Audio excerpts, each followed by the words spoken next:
So today we're going to switch gears a little bit. Depending on time, we might come back to axion-like particles, but we'll mostly talk, or the focus today is on tests of quantum gravity. And for this, I will mostly follow this review here. You get the link in the slides later. This paper was put out just a year ago, and it's the result of a so-called cost action. So this is an action financed by the European Research Council that brings together many experts brought together many experts in quantum gravity, and they specifically look, okay, how can we search for effects from quantum gravity using multi-messenger astrophysics? So this is a long document, has many details. So I invite you all, if you're interested, take a closer look there. It's really interesting. I got some new ideas from this large compendium here. So the outline for today, we're first going to discuss a little bit theories of quantum gravity, a little bit of caveats. So I'm not an expert here. Just going to give you a sort of an overview what there is, and if you want to have details, you can look further in this review. And the one prediction of these, or some of the theories of quantum gravity, is that Lorentz environments is actually violated. And so we're going to see what consequences this has and how we can actually look for these consequences by looking for time delays and looking for effects caused by modified interaction thresholds. And after this, I will conclude the 3 lectures.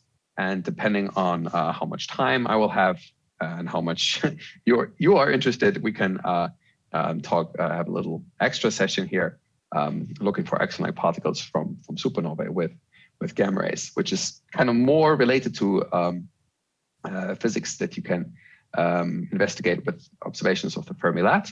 So maybe not as CTA centered, but I think it's still interesting. And now with the upcoming Vera Rubin Observatory, there might be a whole new angle to this. Okay, but as in the last 2 lectures, please first go to menti.com on your phone or laptop.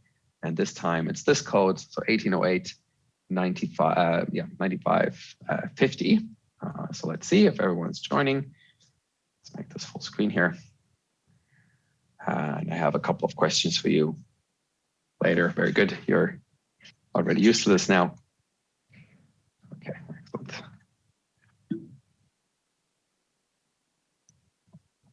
Okay, excellent. People are joining. Great.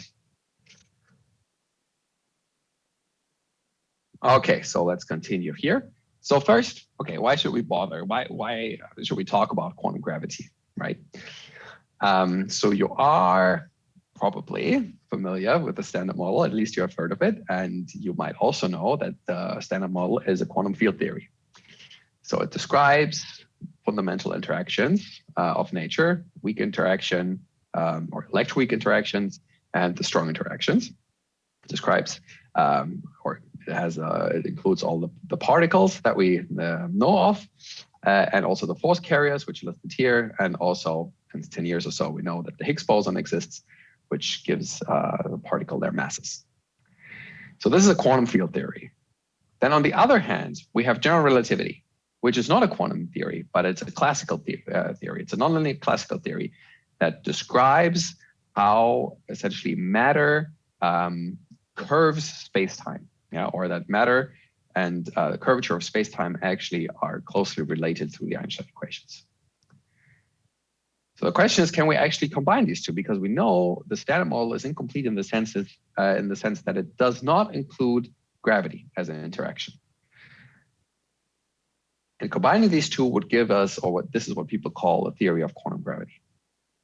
Okay, so on the one hand, Standard Model is incomplete because it does not include gravity.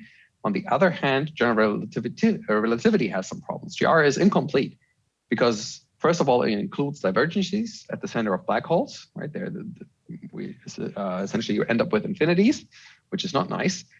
And also, we cannot, in the framework of GR, we cannot describe environments where quantum effects start to matter. For example, inside neutron stars or very close to black holes, their quantum effects will also matter, and we cannot describe this with GR alone. So what we would like to have is some kind of quantized theory of gravity, which is called quantum gravity. okay, look at this. We can look at this in a slightly different fashion. So here are, many theories of physics and how they are roughly interconnected. So we have, of course, classical mechanics that you have learned probably in your first semester studying physics. And this is, of course, closely connected to Newtonian gravity. Newtonian gravity is a limit of general relativity. Classical mechanics also nicely connects to quantum mechanics. So classical mechanics is sort of the limit of quantum mechanics. Also, you can extend classical mechanics to special relativity, which is, of course, connected to general relativity. Special relativity is also closely connected to electromagnetism.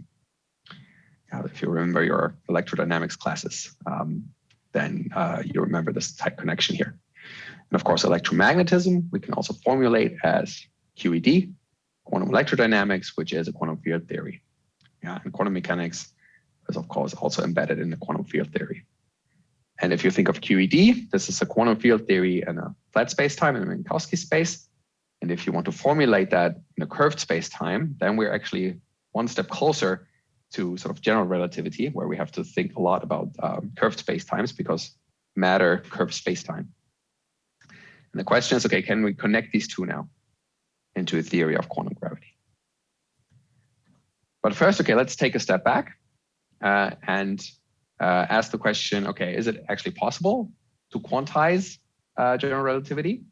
And sort of a rule of thumb is that you can quantize a theory if the coupling that is relevant, if that coupling is unitless, okay? So what's the coupling that we care about when we talk about gravity? Well, it's capital G, right? That goes into Newton's law, for example, Newton's law of gravity. And here are the units, capital G. So it's meter cubed over kilogram over second squared. So is this unitless? Doesn't look like it, okay? But let's look at it in another way, in natural units, okay? Natural units, h bar equal to c equal to 1. And in natural units, what do we have? Length has the same dimension as energy to the power of -1. Time, same thing, energy to the power of -1. And mass has the same units as energy. Okay, so I want you now to think about this, okay? If you do these conversions, what's the unit of capital G? Okay, and we can do this on Menti. So here we go, question 1 of 1. So it's essentially multiple choice. You have 60 seconds. So please go to your phones and get ready. Yeah, here are you have all great avatars here. Perfect, 30, 50, 16. Okay, I don't know how many people are in the audience. So let's just go, okay? If you're not there yet, you can enter. Yeah, don't care about this. It's not about points. So what's the dimension of G in natural units? Yeah, using these conversions. Okay, now you can vote, and this time you don't see the answers of other people. Yeah, you have to think about it yourself, or quickly talk to your neighbor if you can't figure it out. So is it dimensionless? Has it units of energy squared, 1 over energy, or 1 over energy squared? What's your guess, or what does a quick back of the envelope calculation give you? And this is, of course, important because if it's dimensionless, then actually we should be able to quantize general relativity. But from the discussion, it might not be. So let's see. Everyone has voted. Okay, so let's see. Yay, okay, 9 people got it right. 5 people think, oh, what is this? 5 people think it is dimensionless. It's not, yeah? So if you just look at the formula again, and you'll see that energy, 1 over energy squared is the right answer. Okay, excellent, very good. Okay, so let's continue. Right, so this is length to the power of -3. This is length to the power of -2, but it's in the denominator. So you have length, so you have energy to the power of -1 left. Oh, this is right, yeah, to the power of -1, and then mass equals energy, so you get 1 over energy squared. So this is the answer, okay? And dimensions imply that if you try to quantize this theory, you end up with a theory that is what people call non-renormalizable. And that essentially means that we end up with a lot of divergent terms at high energies. Yeah, in QED, where essentially alpha factor, so 1 over 137, is the relevant coupling. This is dimensionless. There you can absorb these divergencies. right? If you sort of redefine, for example, masses of particles. But this is not true if you have a dimensional coupling. Okay, then you end up with a lot of divergent terms. So this is a problem. So what could be the solution to this? And here we can make an analogy to beta decay. So GR might just be a low energy theory of some of a more fundamental theory that only becomes evident at higher energies. So if you look at beta decay at low energies, beta decay, right? So beta decay, you have a neutron that decays into a proton by emitting an electron and an electron into neutrino. Yeah, so you can describe this with a Feynman diagram that looks like this, where the relevant coupling is this Fermi constant here. So it's a 4-point interaction. And what you find is that this constant has also dimensions of energy to the power of -2. So this theory is actually non-renormalizable. But what we now know is this theory is just the low energy limit of the weak interactions. So actually what is happening here is that a W boson is exchanged. And then you see that this GF constant is just coupling constant, which is now unitless, over the mass of the mediator squared.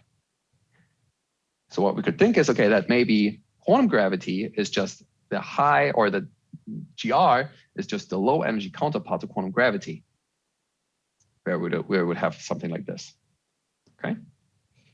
So what are candidates for quantum gravity? And I will just do name dropping here in the literal sense, okay? So for example, asymptotic safe quantum field theory is what people work on, or loop quantum gravity. Could also have quantum group field theory. String cosmology is also another candidate.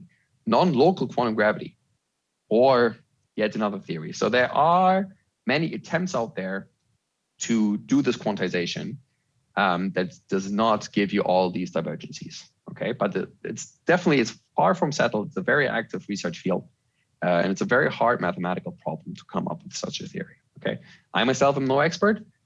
So again, I invite you to take a look at this review if you want to learn a little bit more about all of these theories. Okay, so at which energies do we expect that quantum gravity actually matters, right? So if quantum gravity is this high energy extension of general relativity, when does it really matter? And to see this, you can actually do a very simple back of the envelope calculation. So it should matter in a regime where both general relativity and quantum effects are important. So when are quantum effects important? Remember your quantum mechanics class, that quantum effects become important at length scales that correspond to the Compton wavelength or the de Broglie wavelength. And this is defined, lambda bar is just h bar over mc. Yeah, so whenever we're talking about length scales that are of this size, the quantum effects are actually important. Conversely, general relativity is important at length scales that are connected to the gravitational radius, Rg, which is given by capital G times the mass over c squared. So for example, the Schwarzschild radius of a non-rotating black hole is twice this gravitational radius. Yeah, the Schwarzschild radius is twice the gravitational radius. And this is the radius where the escape velocity becomes equal to the speed of light. Okay, so now we can actually, so quantum gravity should matter when actually these two length scales are similar. Okay, so let's just let's put them equal to each other and solve for the mass. And then we have an idea about the energy scale where this becomes important. So if we do that, what we end up with is the so-called Planck mass or Planck energy. So let's do this. You can do this on a piece of paper. I'll give you the answer right away. So the Planck mass or energy is just h bar c to the power of 5 over capital G, the square root of that. And it's roughly 10 to the 19 giga-electron volts. Okay, so this will be important for our discussion later on.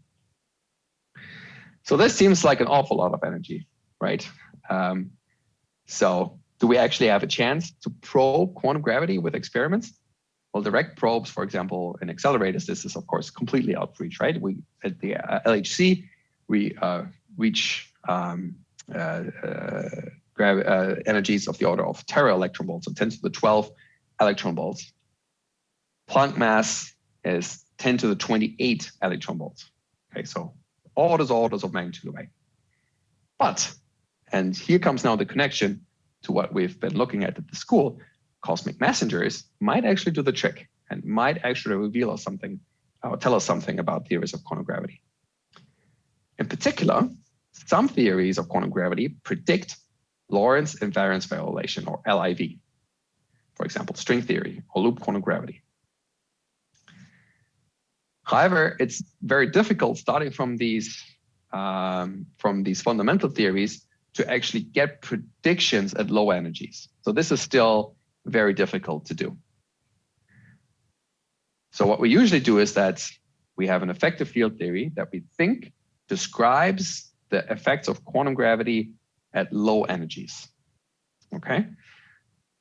But the connection between these effective field theories, we think there is some connection between these effective field theories and the fundamental quantum gravity theory. But what exactly these relations are is still unclear. Also an active field of research, okay? But what we can at least do is we can study these effective field theories and see what they predict in terms of Lorentz invariance violation.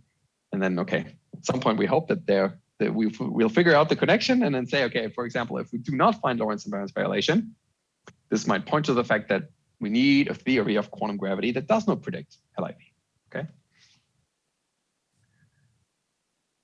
Okay, so just a quick reminder, what is Lorentz invariance?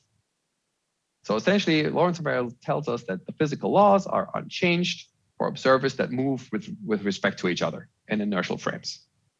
Yeah, so for example, if you think of time dilation and length contraction, all these effects that we studied when we did special relativity, this all is Lorentz invariance.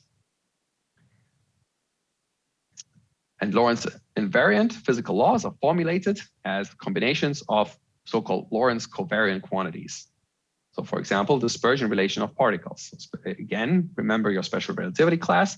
So if this is the 4 momentum, yeah, remember the 4 momentum that has in the 0th component the energy, and the first, second, and third component are just the 3 momentum. Yeah, if you multiply 2 4 momenta, you get just the energy squared minus the 3 momentum squared. This is equal to 0 for photons and equal to the mass squared for massive particles.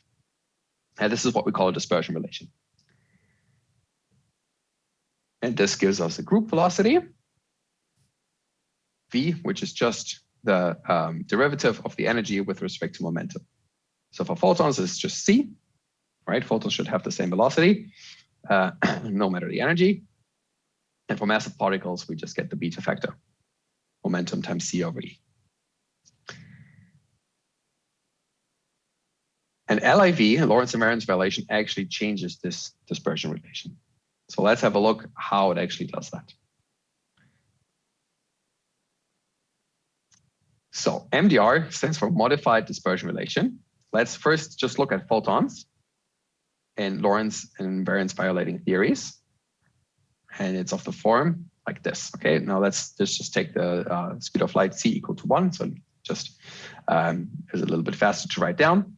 So in Lorentz invariant theories, we would just have the first term. So E squared is equal to P squared, right?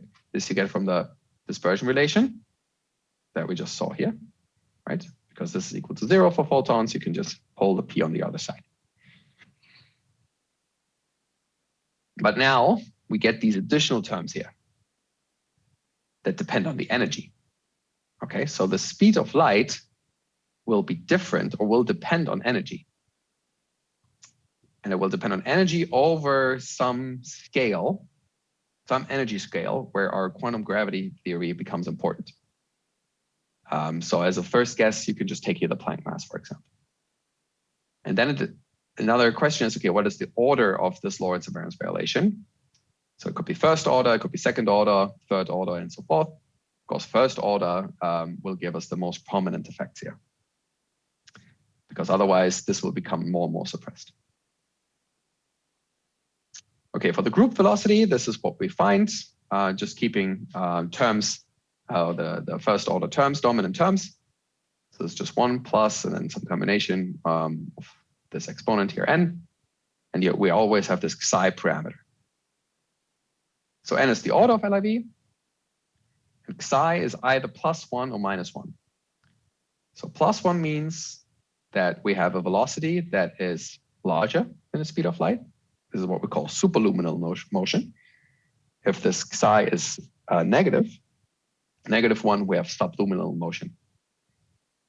That the velocity will actually be lower than the speed of light and always depend on the energy. Okay, so this is a clear-cut prediction, right? This we should be able to test. So one consequence is that we should expect a time delay between photons of different energies. And this time delay, sorry, this is a bit small, I hope you can see it. This time delay should be roughly this psi parameter times the length over which our two photons with different energies propagate. And it's then the difference, so for first order Lorentz invariance violation, the difference of the energies over this quantum gravity scale. So from this sort of simple prediction that you just get essentially from taking the velocity term that we had on the last slide, what we want is large differences in energies, and we want the photons to propagate over large length scales. So if we're talking now, so this already tells you, okay, maybe we should think about sources that are at cosmological distances, like for example, AGN or GRBs, gamma ray bursts. So for cosmological sources that are at high redshift, we need to take the expansion of the universe into account. And in this case, the Lorentz invariant dispersion relation becomes this. So E is equal to CP over RT, where RT, as we had yesterday, is just the scale factor that enters into the Hubble parameter. Okay, so there's this little scale factor here that we have to take into account in this case. So the Lorentz invariant, the LIV case now becomes this, a little bit more complicated. And this now gives us a time delay, which is this formula. So the first part looks quite similar to what we had before, but now we have also this integral here over redshift, okay?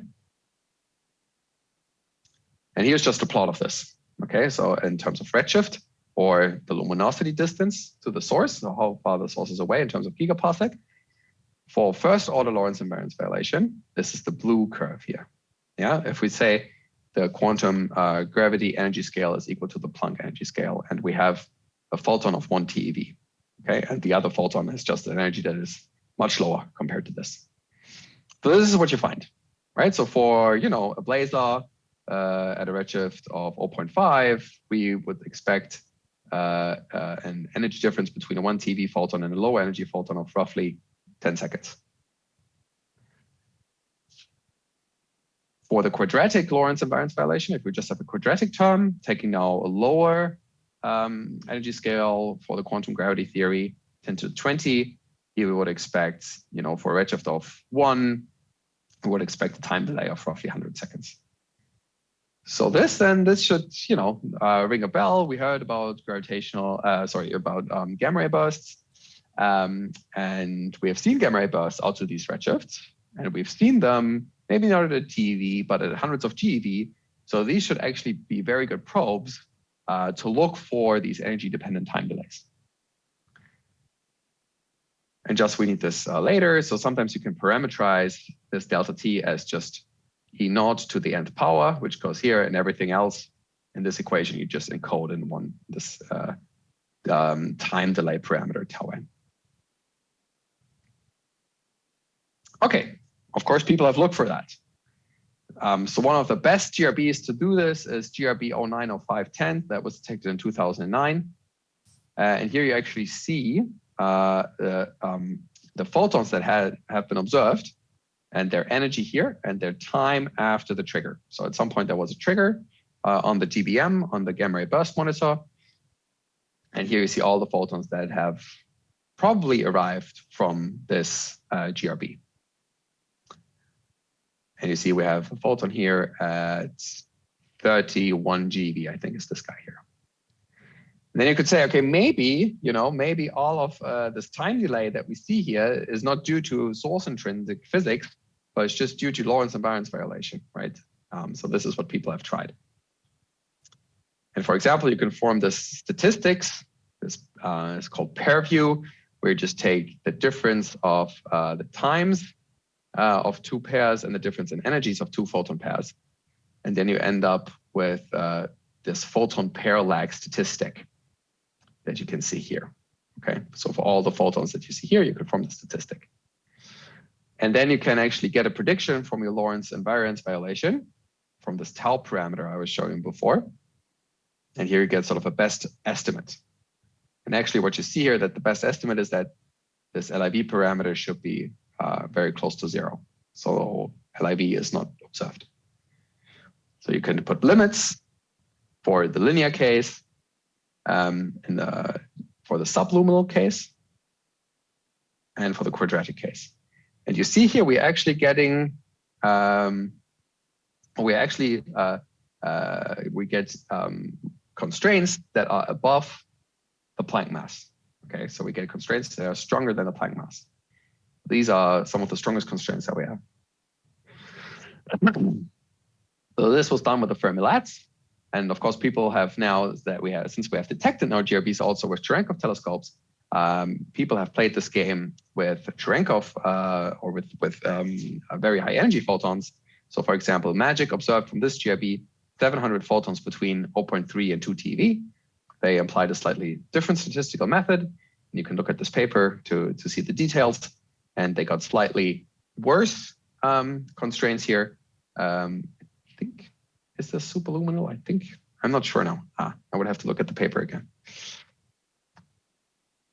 But of course, all of this kind of hinges on the question, what is the intrinsic time delay, right? So how much of this time delay here is because of the source or is because of LIV? And this is, of course, some assumption, or you have to come up with some model to describe this. Okay, what about AGN? AGN, it's a little bit more, or it's also tricky because we have seen now through our lectures that AGN are variable in time.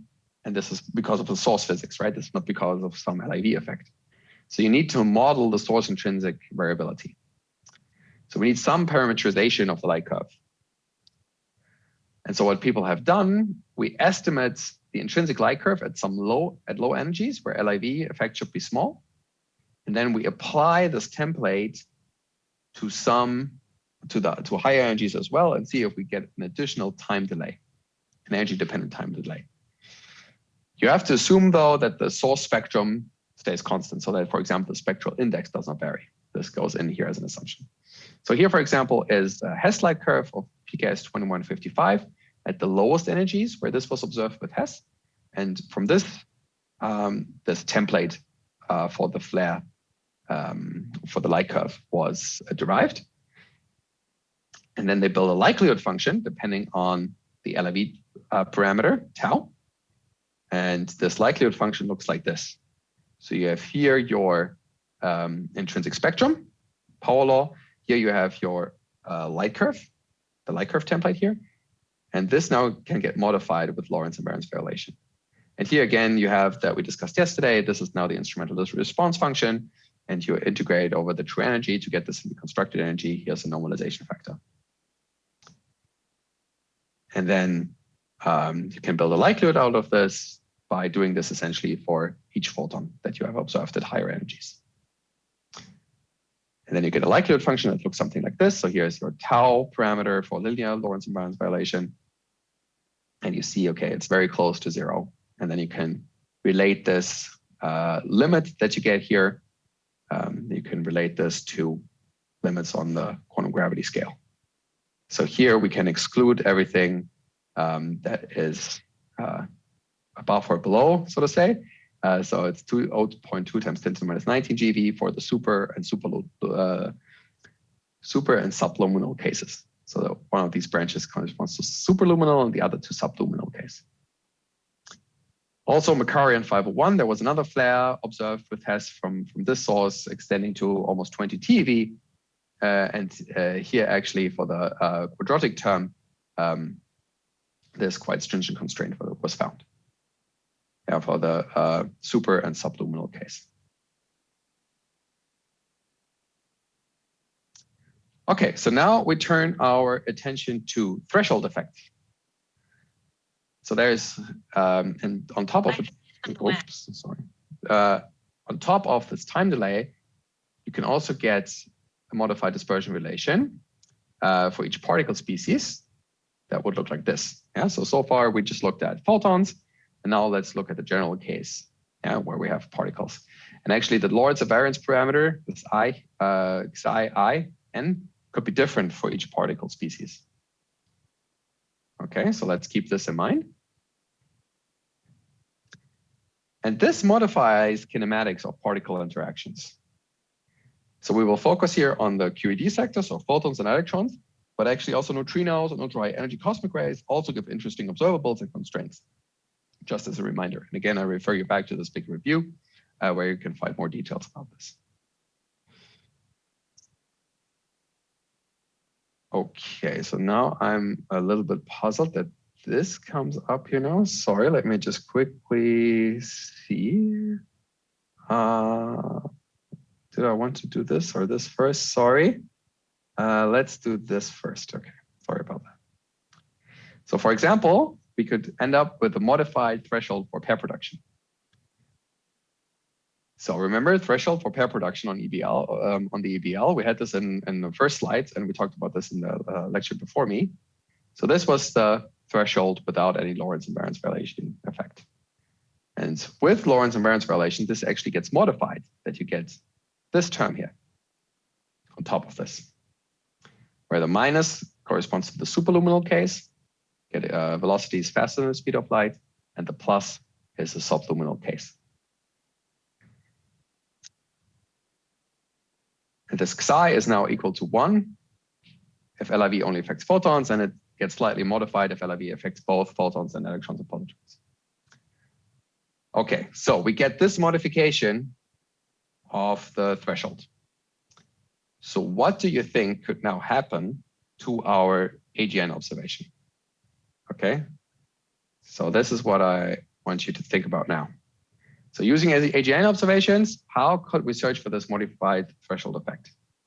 Yeah, what do you think happens to our gamma ray spectra if we have this modification? What do you think? Any idea how this might affect EBL attenuation?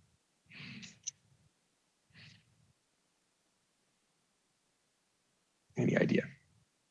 For example, if we have the subluminal case, this is actually the other way around, no? Oh God, I always get mixed up with this. I'm sorry, superluminal case. Oh, no, it's right, it's correct. In the subluminal case, you add something to the threshold, right? In the superluminal case, the threshold is lowered. So what do you think? What could this mean?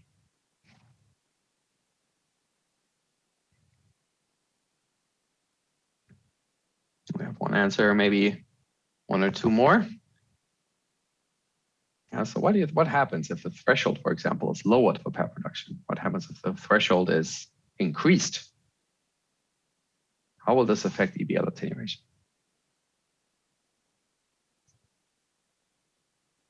Let's see it somewhere.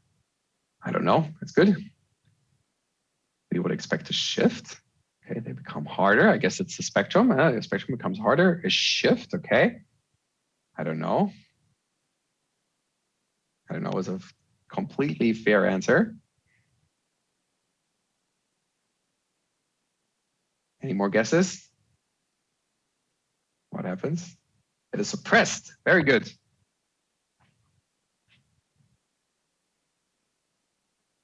Good define, we can get information. Okay, also interesting. The mean through path changes, exactly, yes. That is exactly true. Okay, there's very good answers here. Thank you for providing them.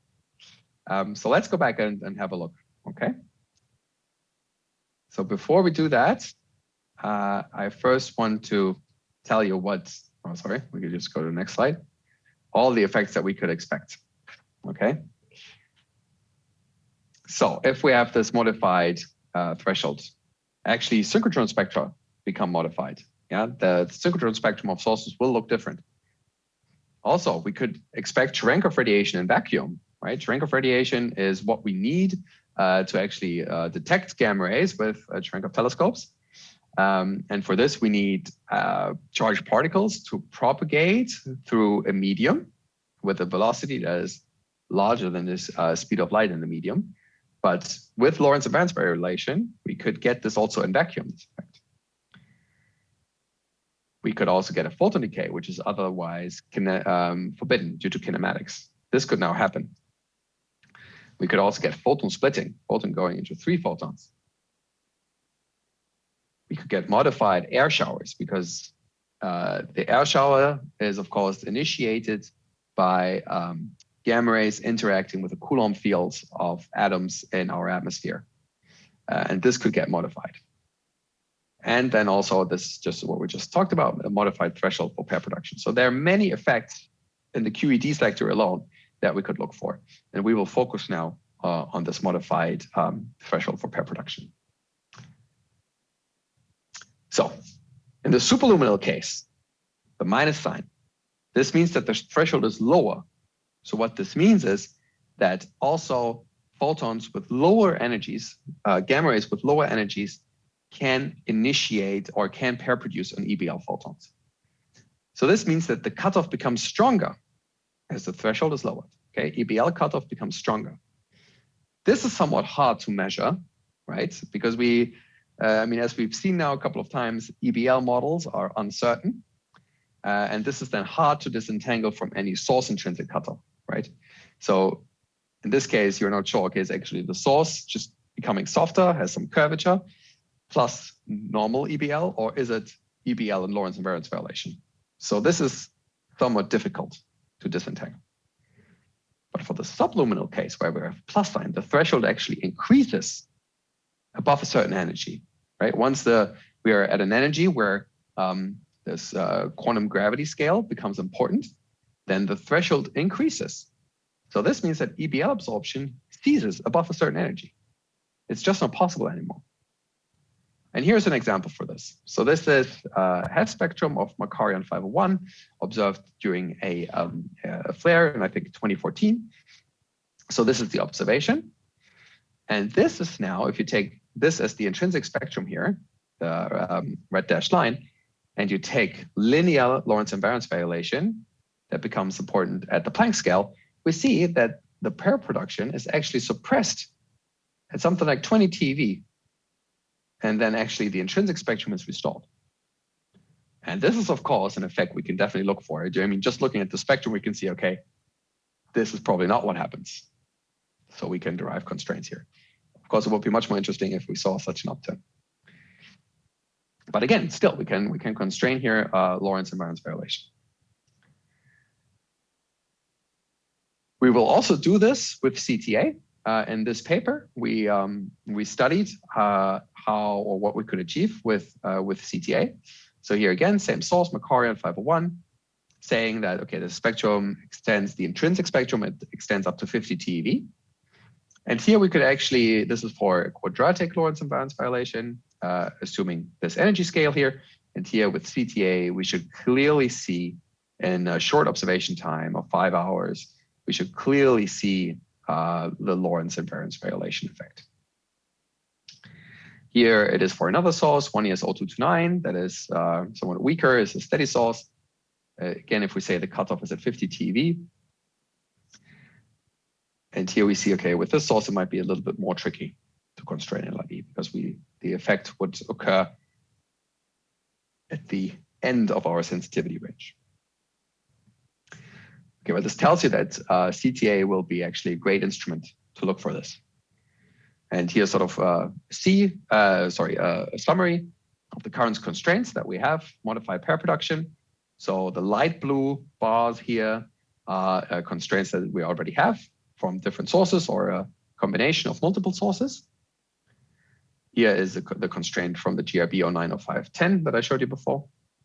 And here's the constraint for the time delay from Makarian 501 for the linear case. This is the linear case. Yeah, so the Planck energy scale is somewhere here. And this is what we would expect with CTA. If we would observe a flare from Makarian 501 that is similar to this flare that we've seen with Hess, with just one source, we have the same sensitivity as a multi-source analysis now. So as CTA collects more and more data, we expect very, very strong constraints from CTA. Also for the quadratic case. Yeah, also for the quadratic case, we will get pretty strong constraints. We expect pretty strong constraints. My God, that was hard. Okay. Okay, so here is a summary table that I took from this review from the QED sector, looking at different probes. So for example, electrons with the modified synchrotron spectrum or the vacuum Cherenkov radiation. This is for the superluminal case. And here are the constraints. Yeah, so for example, for the linear Lorentz invariance violation case, this analysis here for looking at the Crab Nebula gives extremely strong constraints on the electron sector. You get also very strong constraints from not observing photon decay in the superluminal case from the observation of very high energies with LASO and Hawk. These are among the strongest constraints that we have for the superluminal case. Manuel, 10 minutes. Yes, thank you. Then also the absence of this decay of a photon into 3 gamma rays, also in the superluminal case, gives nice constraints on the quadratic case, also from Hawk observations in the Crab.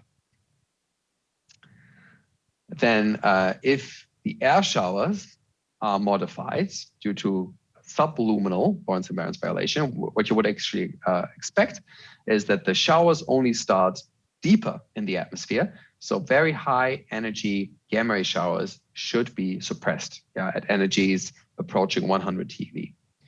And so you can get constraints on the quadratic case here from observations with LASO and from Crab observations with Cherenkov telescopes. And then here, the last 3 ones are limits from modification of the pair production threshold. And these were the limits I just told you about. So the multi-source analysis and Macquarie and 5.1 give among the strongest constraints now. Okay, you can also make predictions yourself. There is a little Python package that actually does this. I can show it to you later. And essentially, if you remember the notebook that we used yesterday, you can actually make a very similar notebook where you're using gamma pi, this template spectral model, to use now the attenuation, including Lorentz invariance violation. And then you can make your own gamma pi analysis of this. So maybe we can take a look at this after this. Okay, so this brings us to the conclusion of Lorentz invariance violation. So I told you that theories of quantum gravity can lead to LIV. The effects become important at Planck energy scale, but we can still expect low energy effects that we can probe with gamma ray observations. And these effects include energy dependent time delays and modified pair production threshold. And gamma ray observations provide among the strongest bounds on Lorentz invariance violation, especially in the QED sector. Okay, so as I have not much time left, I don't think I will go to the axion-like particles and supernovae, but I will just wrap up. So this is kind of a summary, what we can probe with physics in terms of physics beyond the standard model with gamma rays. So here is sort of your energy or mass scale, depending on, if we're talking about dark matter or quantum gravity. And you see we're spanning roughly 40 orders of magnitude here. So at the very low energies, we can probe axions and axion-like particles with both satellites or observations with gamma ray satellites and Cherenkov telescopes. This is purple. So using, for example, magnetic field of the intergalactic medium or magnetic fields of the jets or galaxy clusters. That's what we saw yesterday. I didn't talk about supernovae now. We can also look, I briefly touched upon this in the first lecture, axions decaying into 2 photons. They would have masses around the EV mass scale. So we can also look for this because these decaying axions would actually lead to a higher EBL density, leading to a stronger opacity. So this is something you can search for. Then in this sort of intermediate scale, here we can probe WIMPs and WIMPzilla, so very heavy WIMPs. This is what Gabi told you about. So we can look for WIMPs from dwarf spheroidal galaxies and of course from the galactic center. And then at these very high scales, we can probe then quantum gravity and Lorentz invariance variation using spectra of blazars, looking for time delay of blazars and time delay from GRBs. And here, actually, for the blazars, Cherenkov telescopes are much better because here we need really the high energies where these effects should become more pronounced. Okay, and if you remember in the first lecture, I showed you this plot. And now you should say, okay, I understand all of this.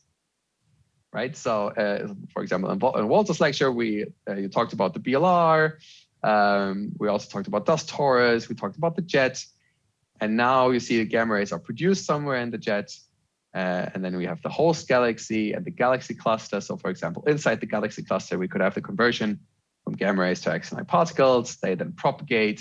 And then in the Milky Way galactic magnetic field, they reconvert back into photons. And you actually calculated this yourself in the hands-on session yesterday. Then you could have EBL absorption, just standard model EBL absorption. Gamma ray goes into an electron and positron pair by interacting with the low energy photons from the EBL. And this could actually be suppressed now if you have a subluminal LIV fundamental theory that predicts that.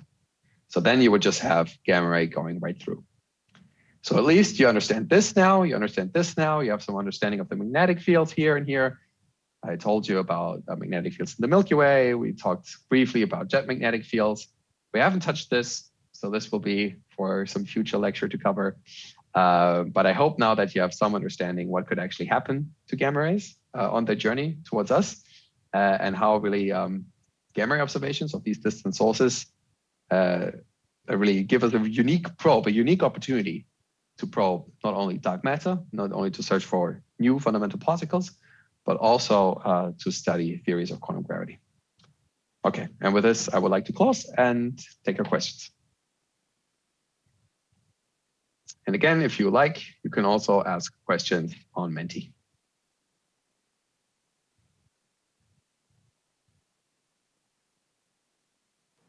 You have. Hi, Manuel. I have just one quick question. It is about the Lorentz violation. You say that in this case we could have Cherenkov radiation in the vacuum, but I was imagining and wonder if it would not, for example, violate charge, electric charge. Did you get? Okay, so I only got pieces of the question about the Cherenkov radiation in vacuum. Is that correct?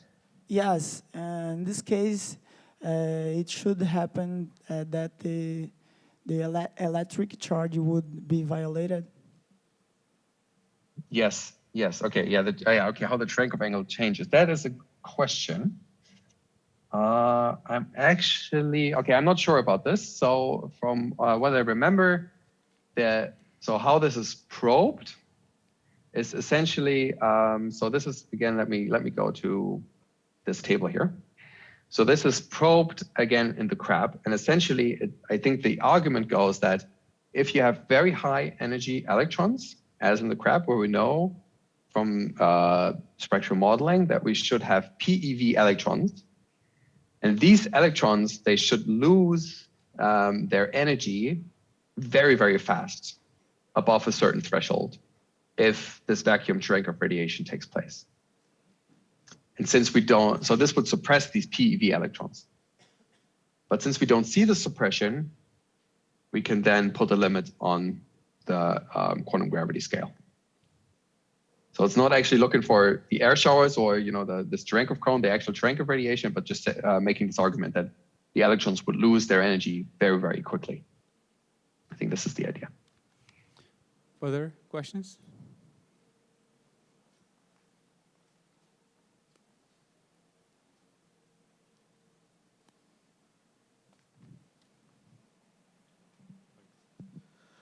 Further questions? Yeah,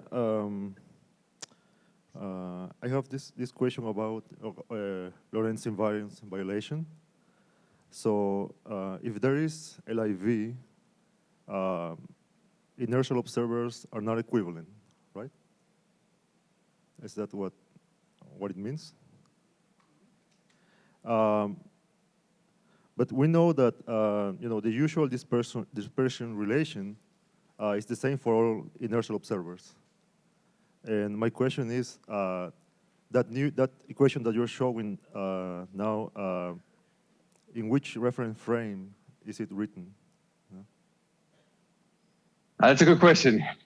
Yeah, it's a good question, because then, of course, you would, if you don't have Lorentz invariance anymore, then the inertial frame starts to matter.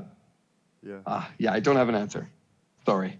Okay. Yeah, because it looks like if I go from one reference frame to another reference frame, then I would get different results, from the bound. Exactly. Yeah, absolutely. Yeah. I think you're right. But you can, I guess, you can always tune the coupling to make it consistent with the data, anyways. That's what you do, right? Lorentz violation, that's what you do. You tune in the coupling and then you make it consistent with the data hidden in the error bars of your data. But it's possible, okay.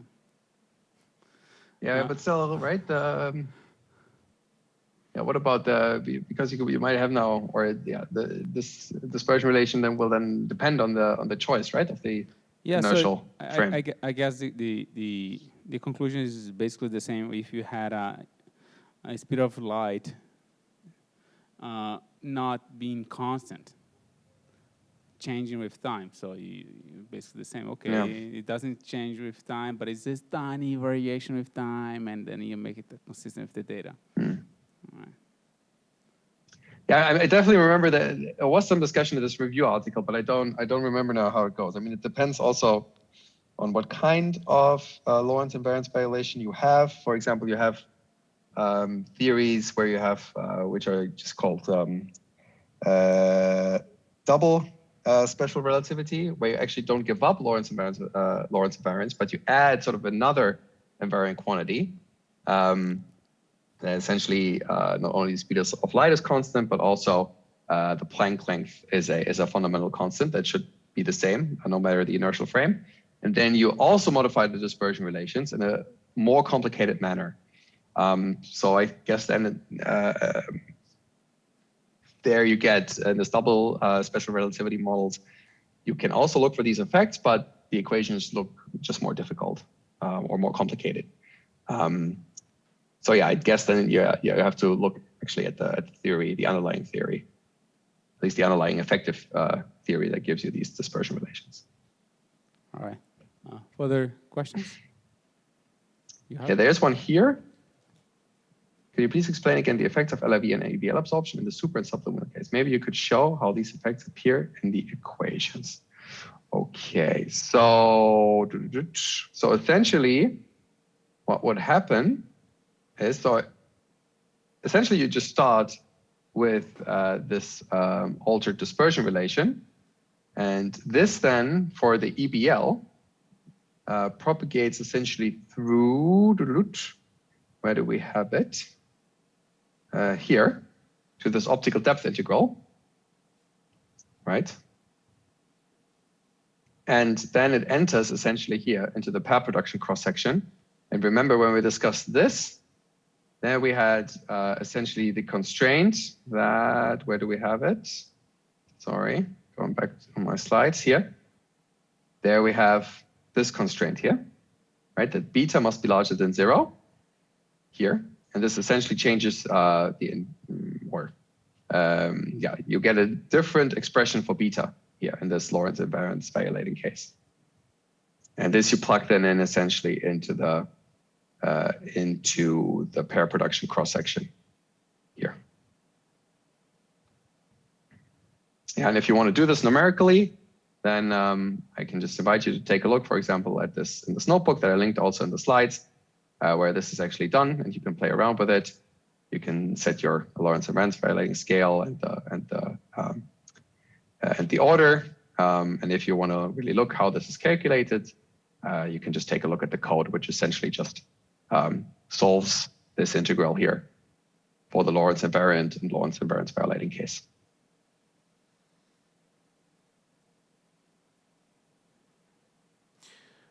Thank you, Manuel, for the lecture. My question is not strictly directly with the lecture of today, but the lecture of yesterday. And it's, can you make some comments about how in a extragalactic and galactic framework, how does the magnetic field is measured? No, sorry. How does what was that a question? Sorry, how the does sound is so muffled. I don't know. The sound quality is just really low. That's why I have trouble understanding. Okay. Just repeat it, just slowly. How does the magnetic field is measured in extragalactic and galactic frameworks? What's the question? If the magnetic field is measured? Yeah, he's asking how the galactic and extragalactic magnetic fields are measured. How they are measured. Okay. So this is essentially a question for yesterday's lecture, I guess. Yes, that's what he said. Yeah. Okay, perfect. Thank you. So how extragalactic magnetic fields? Okay, so for extragalactic magnetic fields, we have essentially two ways. So the problem is that we expect them to be very weak, right? Because most lines of sight just go through these voids that I showed yesterday. So we expect the field there to be very weak. And one thing you can look for is rotation measures, right? So rotation measures, I discussed this briefly yesterday in terms of magnetic fields and galaxy clusters. So what you want is you want a radio source far away, and then you want to measure this at different frequencies, and then you want to measure the polarization, and then you want to see is there a dependence of the frequency or the wavelength squared times this rotation measure, right? And this rotation measure is this line of sight integral over the intervening electron density and the magnetic field. The problem is for extragalactic magnetic fields that this field is very weak. So we expect a very small rotation measure, and we get rotation measures from the source itself and from our Milky Way. So you need to disentangle all these contributions and then extract the rotation measure from the propagation inside the intergalactic medium. And this is very difficult. Also, you're not so sure, or it's hard to estimate the electron density. So this is why we only get upper limits. So we say, here we have not a rotation measure stronger than a certain amount. So this is why we can set now a limit on the intergalactic magnetic field that is typically of the order of a nanogauss. You can also get constraints on extragalactic magnetic fields by looking at the CMB. If you say that this magnetic field was already present at the time of decoupling, so when the universe became transparent for the CMB photons, and you should actually see this as sort of an additional energy component, and this would be, you could see this in the fluctuations of the CMB. If you do that analysis, you also end up with limits of the order of a nanogauss. But again, this only is true, these limits are only true under the assumption that the seed magnetic field was already present at a redshift of 1,000. And then you also get limits from gamma ray observations because we don't see an upscattered gamma ray cascades that would lead to halos around blazars, gamma ray halos around blazars. And since we don't see these halos, we say, or we conclude that the magnetic field must be larger than a certain value, because then the electron-positron pairs that are produced in the EBL interactions are just scattered a lot, deflected a lot in the intergalactic magnetic field. And if they then interact with CMB photons through inverse Compton scattering, the resulting gamma rays will not have reached us. So this is how you probe these extragalactic magnetic fields. And for galaxy clusters, it's also rotation measures and also synchrotron emission that we see in the intra-cluster medium. I hope this answers the question. Yeah, he's shaking his head. So, okay. Just one more. Okay. How would LIV affect the propagation of protons and heavier nuclei? Would there be any tension with? Yes, very good question. Yeah, that's exactly what people have looked for, right? That you would get a suppression of the GZK cutoff, so that we should have seen ultra high energy gamma rays from higher or from longer distances, and also that we should have seen nuclei at higher energies and then again, but it's the same deal, then the question is the suppression that we see, is this because of the source intrinsic cutoffs, because the sources just don't accelerate protons to higher energies, for example, or heavier nuclei to higher energies. The composition then also starts to matter, of course, but you still can get very strong constraints on LIV from sort of the hadronic sector from ultra high energy cosmic rays. Again, I would refer to the review. There's a nice sub-chapter about constraints from ultra high energy cosmic rays. All right. Further questions? No? So let's thank the speaker again.